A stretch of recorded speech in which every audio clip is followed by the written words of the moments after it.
All right, guys. So here we are. This is a different format for me, so hopefully I got this all figured out. We can move forward here with some stuff. All right. So basically, I had a bunch of questions coming my way, and a lot of guys tipping off on the economy and what's going on with the work. Someone sent me an article which I kind of knew about the vacancies in New York City. Crane Magazine did a thing that New York City has the lowest office vacancies in the country of any major city. It makes you wonder, where's the work then, right, guys? Like, we have major companies out there like American Express doing their major renovations and jobs in the city, but they're going with companies like Trinity and Titan and Gotham. These are all non-union companies that you guys are aware of that are out there, or hopefully you're aware of. A lot of our contractors out there are double-breasted. Some of the contract work being used out there are using these double-breasted companies to get this work done. Some of our members are jumping the line. They're going out there to go to work for these companies. You're shooting yourself in the foot if you're one of those people doing it. I've had people reach out to me, make comments to me about it. Express myself on how I feel about it. Me myself, I haven't done it. I don't understand why you would travel all the way to New York City to work for $300 or $400 a day cash when you could probably make close to the same money where you live than traveling to the city. Pick up those expenses. You're also undercutting yourself. So if you're willing to work for $30, $40 an hour and gets work for cash, that's all going to bite you in the ass. Back in the day when all these companies got busted, and then we're talking major companies like Prince and contractors back in the day, these guys were all getting paid cash for overtime. When the hammer fell and these people got caught, the contractors turned over their books, and all these members got screwed. They all ended up getting fines for the government and the state and the IRS, and they had to pay all these back penalties. A lot of people lost their houses over it. So, if you think you're skating by and you think you're going to be working the system on both ends of it, collecting your unemployment and then trying to work for cash for a company that has a double-breasted outfit, this will end up be biting on your ass.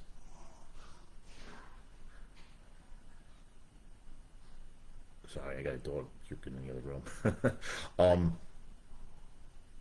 So basically, we're losing this market share out there. Why we're not going after it, I don't know. It's been told to me a lot of these companies that are leaning to do this work, a lot of them have a vowel for their last name, so it gives you an insight into whose hand is behind this. I guess that's a question for our organizing department. And believe me, I'll be raising this question with Mike Piccarello, myself. I know they're all up in Saratoga having a good time, Once again, I don't know what we're doing in Saratoga when the work's in New York, but listen, they all have their agenda. Their agenda is not our agenda, guys. A lot of people talk about the raising unemployment. Remember, a lot of these union officials that are out there, they haven't been on unemployment in many, many years, many decades, you could say. Okay, a lot of them were handpicked. They were put in these positions. They're not the best people for the job. They were the people put into the job. All right, we're not always hiring the most qualified. We're just putting the people that we're told to be put in there. By the regime it's being run by. It's just the way it seems to work. It's always been like that. We're not the only entity that does this. It's government entities, other unions. It's the way the system works, And sometimes it works in our favor. We do get good guys that are good workers, and people have their heart and soul into it. But if it's like anything else in life, if you're going to work just to stamp a clock and get in and out of work, we're going to lose the base ground to what we have. Our apprentices that are out there, we got new apprentices that are coming into the businesses. Bunch of questions being asked to me, what was going on, what do I think with a lot of the apprentices. We had a couple of them get sworn in the other day at my local. They have a good, some of the kids seem like they're gonna a lot of promise, if you're a guy coming into this union and you're already in your 50s. I saw a girl, it's a rough business for a young person. I mean, I listen, I'm not going to knock anyone who's trying to make a living, but I'll be honest with you, these contractors, they don't want you after the age of 45. No one's going to say it to your face, but you're like a liability to them. You're a walking liability. They think you're one slip off the ladder from a workers' comp case or an injury. You get put on a job, your skill base demeans towards everything. So when you're an apprentice, you're put in there to do the deliveries, to bring stuff on the job site, to feed the work for the journeyman on a job, right? It's all being done. You're running a job. You got a quota. You got a number. You're trying to meet these days deadlines and these quotas that they have, and it's hard to do as a supervisor if you've ever run work like I have. So when you call for apprentices, basically that's your apprentices there, right? To stage the job for you. So that's the foreman does. He's staging up his workforce, right? 'Cause I don't want to be having a journeyman walking the floor looking for material. I want to set him up, so I'm going to use my cheaper labor to do that. You get a guy coming in the union, he's in his late 40s, early 50s as an apprentice. I don't know how that works. Okay, it's going to be a rough business for you. Don't get me wrong, you can always land in the right spot. Some people fall in positions and they work good. I just got a text message from an apprentice the other day. He's third year. Most of his career, he's only worked as a furniture guy. The problem with that is now you're third year. So now you're third year, and all you can do is use an Allen key and stand up some furniture. Once again, I have good friends of mine. Craig's watching this. He's probably watching it. He's a good carpenter, but he's been doing mostly furniture most of his career. So was my buddy Anthony, Anthony Proto. He worked his whole career in furniture. He's retired now. He actually runs a furniture company. He's made a good living in this industry, and it does work for some of us, all right? Not all of us. But I will be honest with you, if you're a young guy coming into the industry, joining a specialty part of the union, it's, you're limiting yourself to that. After it's going to be hard to make those moves after you get past third year, right? First and second year, they're going to give you opportunities. You hit third year, a good third year apprentice is working close to a mechanic and skill level, all right? If you're working steady, that's my opinion. I mean, you might not have all the tricks of the trade, but you should be able to hold your own on the job site. So when you consider the industry, I would still say, I don't know what our market share right now is on the renovation work, but I would say about 70% of our market share was interior systems, so drywall frame and door frames. I would still say we still hold the own on that, but I might be off right now because everything's infrastructure, and I don't know where our market is going as far as the non-unions covering us, if you look at this Crane magazine. But I would lean more towards that type of work if I was an apprentice today, because I could vary from that, and if you learn, ceiling systems, and you learn hardware, and you learn more of those difficult training things, you could turn around and market yourself in other directions. As soon as you get the basic concepts of mechanical stuff, plumb, level, square, and how to operate and get your layouts down and learn how to read blueprints, it's very easy from there to branch off into other things, right? We've all learned different systems. Like, I wasn't born with this knowledge. I got a little lucky learning from my family and friends, and I branched out and become very mechanically inclined. So I've worked at new products every day, and this still goes on. 36 years in the business, third generation in carpenter. I don't know it all, don't claim to know it all, and every day I love looking at new projects, new products that are out there. And my wife always sees me. I'm always watching videos and stuff like that. To me, I'm fascinated by it. I love going to construction expos. I love seeing the new stuff that's out there, and it's fascinating to me. So it's kind of like I'll always have that in me to look at it. I recommend everyone to stay up. Always look at this stuff, because you learn these things, and then when the job does collect, you're the person with the answers to the questions on a job site. People are pretty amazed. These new systems are coming out for laying out, and these computer systems blow my mind. I mean, it's the technology that's coming out there is baffling. But this is the stuff we're going to be looking at going forward. This is the industry changing every single day moving forward. So when I started in the business, we were still using water levels and plumb bobs, and I'm not kidding. They was literally, we had a laser on a job that was probably about $8,000, and it probably weighed like 25, 30 pounds with a big laser, and you had a little bubble on the side. You had to center it out, and it was like a big deal when they put that laser out.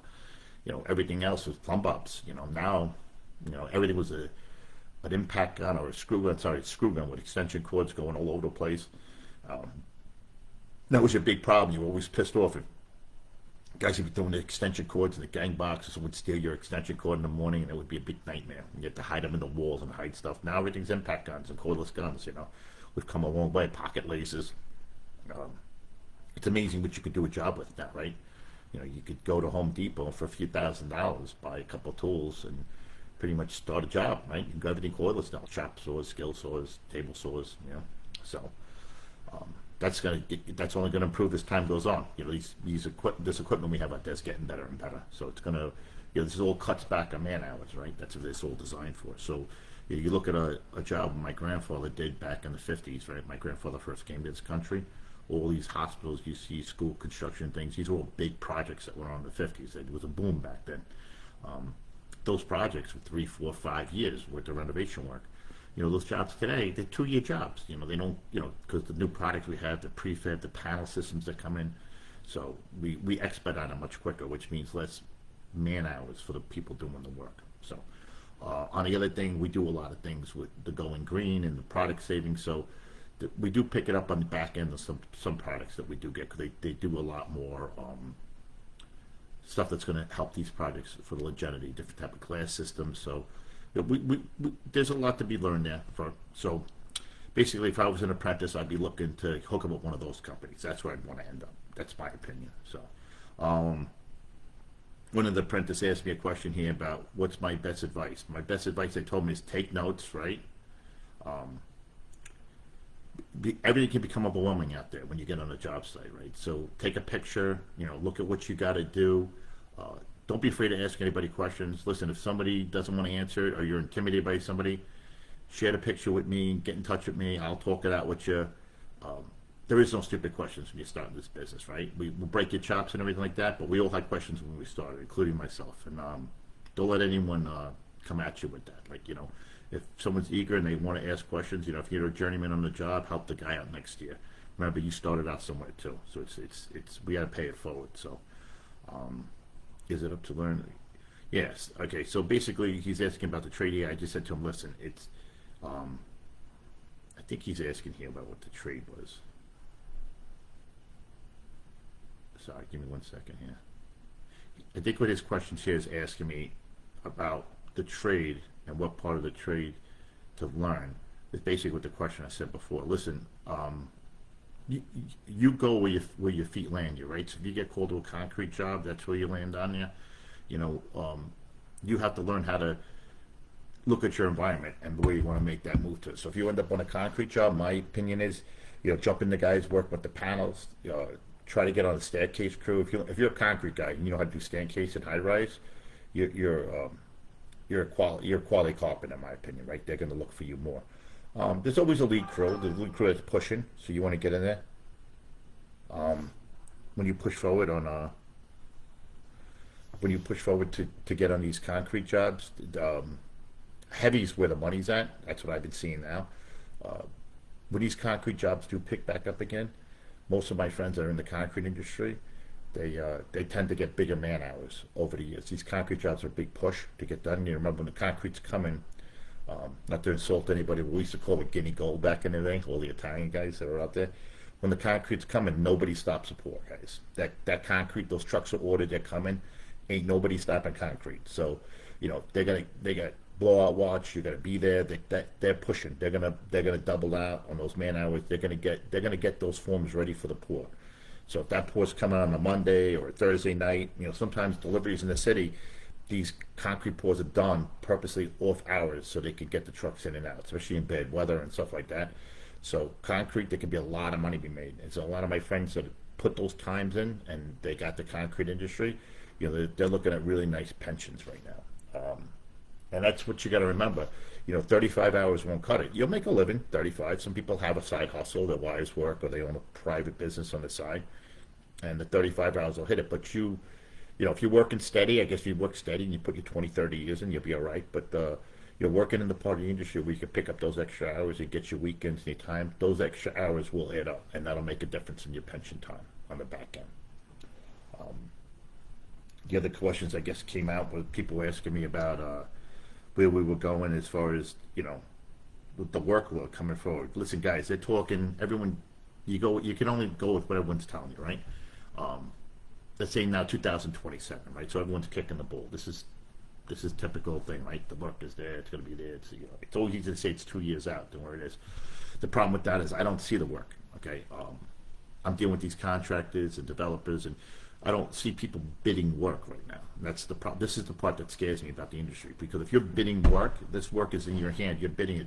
It's 3 years out. So I'm telling you right now, a lot of companies I don't see it. All right. When we were sitting around 2008 and stuff like that, we saw the work Hudson Yards. We saw the work that was coming out with the airports. Now I'm sitting here and I'm looking forward. I don't see that work. And the back end I'm seeing on the work that's coming out is we're turning around and we don't have that lead time that's going to be coming out on new jobs and what's going to keep us going moving ahead. So we have to figure out where it's going to put us and where it's going to put us as far as keeping our guys working. I'm sorry, everybody. My dogs are barking in the background. He probably sees a squirrel in the backyard, so he's having a hard time. Hold on, Meatball, knock it off, buddy. Knock it off. I apologize, everyone. Sometimes you shoot these videos, you can't help it when they're live. With this, I'm going to cut the video short. So, like I said, guys, you have more information. You can send it out to me, more questions on what's got to be done. Unemployment's not going to cut it for you guys. It's a nice thing to lean back on. Don't get comfortable on it because it sets up a bad trade for you. Just like if the guys out there right now, they're making the extra money, doing some side work on the side, or working for another company. All great, but it doesn't build your pension, doesn't build your annuity, and it's not going to keep your medical going. Right? I think now you have to maintain 250 hours a quarter to stay on with your benefits, right? We don't have banked hours the way it used to be, and I guess they had to do it because the system was never set up for the way the funds. People took advantage of it during COVID, and guys went out on long periods of time. They took a year off. They milked it. Listen, when you got a couple people doing it, the system can handle it. When you have a lot of people bailing out on you at one time, the system, it's not designed for that, all right? We also have another problem out there. We got a lot of guys retiring, so we have a lot. We all know them. I have many of my friends that were supers and general foremen for companies, and they've retired now, right? But yet they're still working for the company. They still have that title. They're like a super now or something like that, and they've cut a deal with the contractor, and they're making a good number off these guys. Some guys have cut a deal of 200 grand or whatever, because they can wipe out the fact that they don't need their medical anymore, right? So the contractor's not paying the stamps anymore, but they're basically doing the job that they were previously doing for the last 30 years, and they're collecting that pension check, right? The problem is that that job's getting done, but there's no contributing man hours going to it. And this isn't one company, this is several companies. I know guys working for Donaldson, I know companies, guys working for major companies. I don't want to name companies all over the city and point people out for it. You guys know who you are. Somebody's a good friend of mine, then I get it. The problem is that these were jobs where these were contributing man hours coming in, and these jobs are still there. These should have been younger kids taking over these positions and trained to them. Now, those contractors are actually saving money because they're not paying it, but they're still getting the resources from that job being done. I get it. Guys are going to take it what it is. It's, I'm not saying you're selfish or what you're doing, but the system's not designed for that, right? So now you're reaping the benefits. You have the medical plan, and now you're making your 200 grand, but no contributing hours going to the funds. And if this keeps happening, the funds are going to take the hit on it.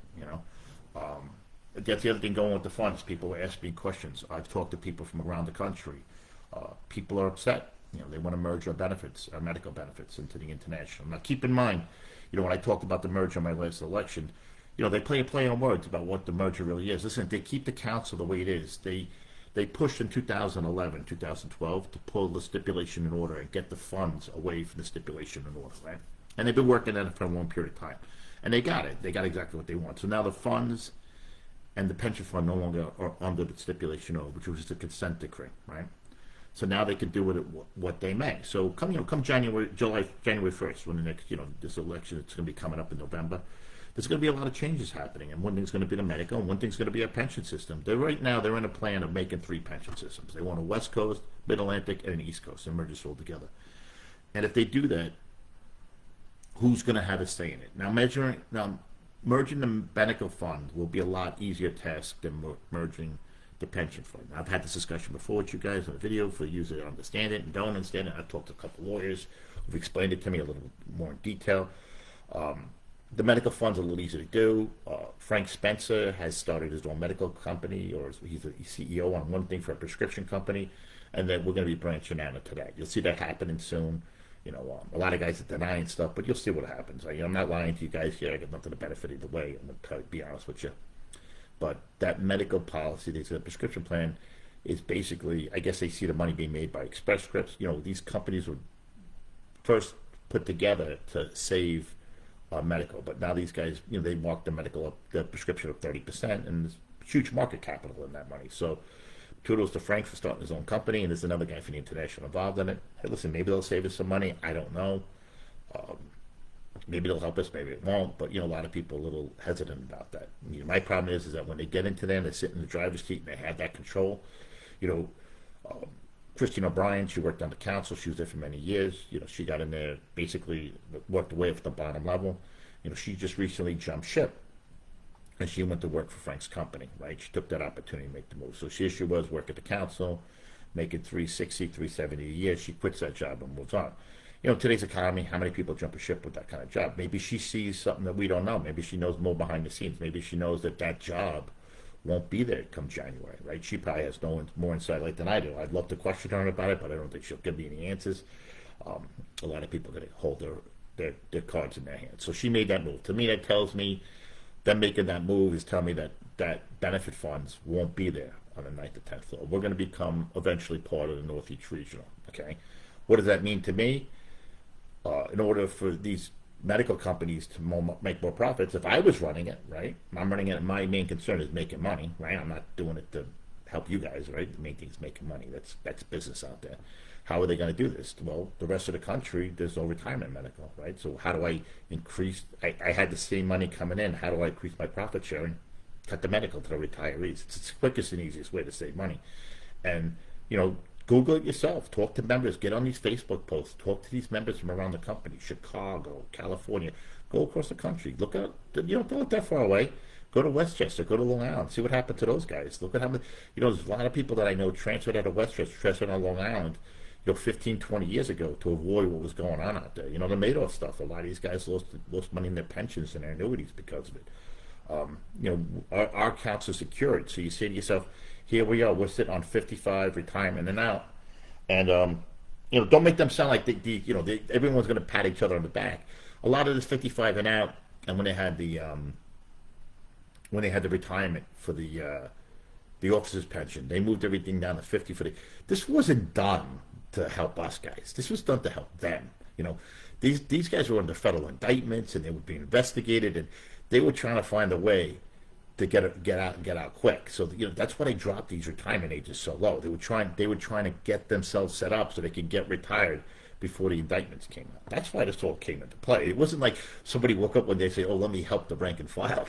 That was far from the fucking truth. These guys are trying to figure out how to get the thing. I remember it. I remember when they dropped the officers' pension down to 50. These guys are drawing their pensions at 50. So a lot of these guys, working at the council, like Joe Geiger, like Tommy McEwen, all these guys are drawing huge pensions and officers' pensions while they've been working all this year. Like Joe Geiger just retired. Like I told all you guys, he's going to retire. He retired, so he's collecting his on-the-tool pension, his officer's pension, which he's probably been collecting for the longest time. But now he gets his on-the-tool pension, and what's he doing?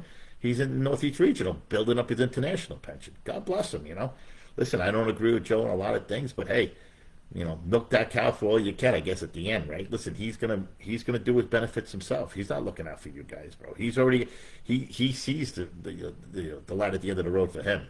He's got his fucking stuff let up. Just like when he brought me up on false charges. He knows he didn't want to be called out for the bullshit he was. But listen, everyone said, "Oh, Joe ran this, Joe ran that." Listen, we all know Joe wasn't that. He wasn't the brightest light on any fucking Christmas tree. But hey, listen, he was in the right place at the right time, and everything leaned in his direction. He got it. Listen, when they made him the EST, nobody wanted the job. They went up to that 9th floor, and they asked everybody, Sheehy, Eddie McWilliams, they begged people. The only one that stuck his head in the ring was Joe. Joe said, "I'll take it," and he got it. He was in the right, and I think if I'm not mistaken, I think he ran unopposed, right? I think he ran unopposed, at least the second term. Nobody ran against him. Nobody wanted it. Nobody wanted to deal with Dennis Walsh. Dennis Walsh was slicing people left and right. And Joe was a good candidate because Joe was always out in disability. He was never there. He didn't do much. So, you can't point the finger at somebody that for wrongdoing that the guy don't do nothing. It's like you'll say when a guy gets laid off from a job site, right? You tell a guy, he's like, "Why you laying me off? I didn't do anything." Maybe that's the truth. He didn't do nothing. So maybe that's why you got shit canned. But in some places, listen, if you can sell it to the members and keep the power alive and and point the right direction, all these guys will lean in your direction if they got something to benefit, But after you're out of the limelight, you don't hold that type of power anymore. They push it to the side and they move on to the next one. And that's what you see going on now. There's a power trade on it. Listen, a lot of guys don't like Paul. They don't like his temperament on how he runs the council. I don't think that that's his bad thing. Listen, if he's pushing guys to do their job, I don't think that's a bad thing. Right? I kind of agree with him on that. Listen. He understands what we're up against in some cases. Listen, I think Paul, Paul's not stupid. He's far from it. Listen, was he put there? Yes, he was put there. Listen, did he get the job because of his uncle and people knew? 100%. Did he go out on the out of work list and work like me and you? Absolutely not. He never had to put that time in like these guys. They never had to shape a job and hold a job on their own. They were put places, and he was made a super for a company. The guys say that they have all this type of experience and that they were given this. It's like anything else. If I'm giving you something, I'm putting you in places, and you turn around. I got a nephew in the business, and he was bragging to people one time about all this and that about it. I was like, yo, pump the brakes a little bit. I said, you have it because I open doors for you. A lot of people don't have that opportunity. So, if you're a young guy and you're trying to navigate through this chaos, it makes it hard. That's why I do these videos, to try to give you guys an idea that it's not all sunshine and rainbows, right? We have to figure things out, and we make mistakes along the way. And if someone teaches you that, like, listen, get your certifications up, I tell guys recently, I had a couple of guys over the last couple of years, I told them to put applications together and send them out to these companies. I just had another apprentice get hired from a company. And I'm going to say right now, recommend it to all you. Even if you're a carpenter and you're out of work, make up a resume. Make up a resume. Get online. There's no excuses anymore. There's AI apps out there. You can help. You get a niece, get a nephew, get somebody who can help you. Get up these resumes together, write up something, write up an introductory letter, and send it out to these supers and these contractors. Back when I started in the business, you made a call. You called a business agent. You called someone down at the local, and you got put to work. These guys can't give you jobs anymore. And I'll be honest with you, a lot of these contractors don't like them either. They can't fucking stand some of these business agents and guys. They want nothing to do with them. I sit down in these guys' office. They're like, Mike, I'll talk to you. I'd rather call you than the out of work list. I don't like dealing with these assholes down at the council. Exactly what they say to me. And I'm not talking one company. I'm talking dozens of companies. Every one of them says the same thing. I just smile and go, listen, guys, whatever you need me to do to help out and put a guy to work, I'll do it. And, listen, I won't be around forever doing this, but I'll keep doing it as long as I can. If people call me for work, I'm going to help people out. That's the best I could do. But to help yourself, sometimes you gotta take a shot, right? And what does it cost you? A couple of bucks. You write up a resume, you put it on a thing here, and get in contact with a company and send them a resume. What do you got to lose? What's the worst you're gonna have? A no. But you know what? You might be that one resume. You might get a super or something like that. I had an apprentice just recently. I told him to do it, and he got a grip on it. He got a job. On another note, I got words from a good, reliable friend of mine, company like Component. Not Component, Commodore, sorry, not Component, Commodore. They're talking about pulling out of New York City. They're saying that they can't, the market share in New York that they control and that they go after, that it's too compatible, too much competition out there. And then they're going to pull out of New York. They're going to go to Boston and other places to make their money. And it's sad to hear. Commodore's a good company. They're like a mini GC. They do a little everything. I can't tell you how many big jobs that I've seen them on over the years. It's everything from city fields to subway jobs. I mean, you see them everywhere. But I'm also assuming that when you're a company established that big, your overhead is tremendous, right? Your supers, your project managers, how you operate. So they're probably looking at their margin and what they're competing against right now. Our market share has shrunk a lot. They're not getting that work, so they're probably saying, fuck this. We'll go other places in the country where there's money to be made. And if that's true, that's what's going to happen. I know they had to slip on benefits and getting, they're a business too. They're looking for profit ratio, right? So if the margins aren't there and they're competing in a tight market, they're probably better off to bring those resources somewhere else. So that's going to be a major hit for us.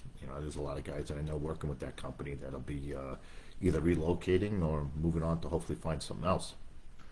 But the question I ask everybody is, what's the next step? If you look at this Crane News, and I'll post it on Facebook after I get done with this video, they're saying that with all this work is going on, but we're not getting it. So my question is, we knew 2008, 2010, we knew the market was turning around. We knew Hudson Yards, we knew JFK Airport, we knew LaGuardia was going to eventually get done. What's the work securing us in 2027, 2026 that they're talking about? If we're not getting that market share now, and we have major players out there doing it with these companies like Gotham and stuff like that. How do we get that market share back, and why aren't we targeting these companies? Well, I know for a fact that a lot of guys working on those jobs are our members, right? They jumped ship. I have friends of mine that walk by and safety companies that are telling me, Mike, I'm on these jobs. It's your guys that are working there, guys that I've seen on other job sites. So are we hitting those jobs? Are we going after those members that are, because we're giving that contractor the opportunity to take on our skilled workers. I get it from the worker wanting to put food on his table, but you sign a deal, you join the union, you can't have it both ways. So now, how do we put a stop to that? It's a good question. And why aren't we doing it? It's a good question. I went down to a union meeting the other day, and one thing I took into consideration, I looked around, everybody looked spotless. Every organizer, every business agent, pristine T-shirts on, every one of them clean as can be. Saw them outside walking around in the building, not a speck of dirt on them, not a speck of sweat on them, nothing. 90-something degrees out, right? Everybody, one of the highest days of the year, humidity, and nothing wrong with one of them. I remember business agents walking around that had work boots on, their pants were filthy, and they're walking around checking jobs. That tells me right there those guys didn't check a job that day. So guys are bragging. I literally heard business agents brag to me when I talk in front of my house. They just looked at one job that day, right? And it's been going on for a while. One job, 10:30 to like 11:30, they go out and look at jobs.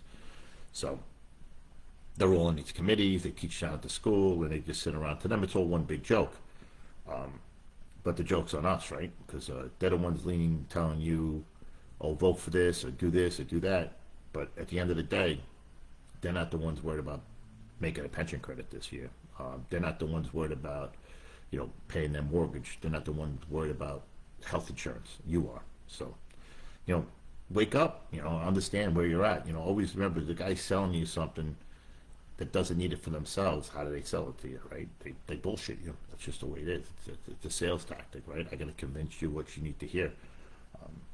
I'm just telling you the facts, unfortunately, right? It's as hard as it is sometimes. I got to tell you. But, we're not stupid. Open your eyes. Look around, guys. Promises are promises, right? Facts are facts, right? Shit's gonna happen. We need jobs, and if you can't make a living in this industry, why stick around? And that's the part that scares me. Everyone keeps telling me we're gonna have this big shortage of markets of skilled labor over the next couple of years. The problem is if we don't get a grip on the workforce now and get these kids on jobs and get them trained with our workers that are here now, because we're gonna lose these members over the next 5 years. And I've been asking actually several emails to get a market share number, how many people are reaching that 55 number. It's going to change a lot because we're losing these good workers, and we don't have these young kids will be coming in the industry, and they won't be trained by these guys who have 30 years experience, and it's going to affect the industry if the market does pick back up. So with that being said, I don't want to let my meetings go more than these little short things go over 30 minutes, so I'm going to cut it short. Like I keep asking you guys, please keep sending the emails in, text messages to me. I'll do my best to try to get this more organized. I got one or two people reached out to me to want to do a podcast video together. I can set it up through this, I believe, or through Zoom. I think I could do like a debate if they want to do that, and I'm going to set that up with you so we can discuss stuff ourselves, make it a little bit more interactive. So it's just me running my mouth and telling you what I think, off a couple of questions on a sheet. I think it'll be more interesting. So. Please, if you guys have a topic you want to talk about or you have a question, please reach out to me. You can reach me in the private messages. I'll text you my number. We can get together. If somebody's interested in talking about stuff, or I know a couple of women reached out to me about the women's committee. I'm definitely willing to do a little story about that if you guys want to get someone together, a spokesperson to talk about it. I'm a big advocate about having groups and having people have an outlet to talk to, because once again, like I said before, knowing your trade is one part of it. Knowing the background is the other, right? And the only way we're going to know that is by somebody in the room that can relate to you and make you feel comfortable to ask the right questions and understand what you need to know, what certifications you need to know, what you need to know to get ahead in the industry, right? Everything is competition out there, and we're a brotherhood and sisterhood. We should be working together, not against each other. So wherever you get that information from, is just make sure people are steering you in the right directions to keep on. With that being said, I got to get going. I got a couple things to do, and my dogs are barking their heads off before, so they probably have to go out. Everyone have a safe day today. Stay cool in the job. Drink plenty of water. All right? And be safe. Talk to you soon.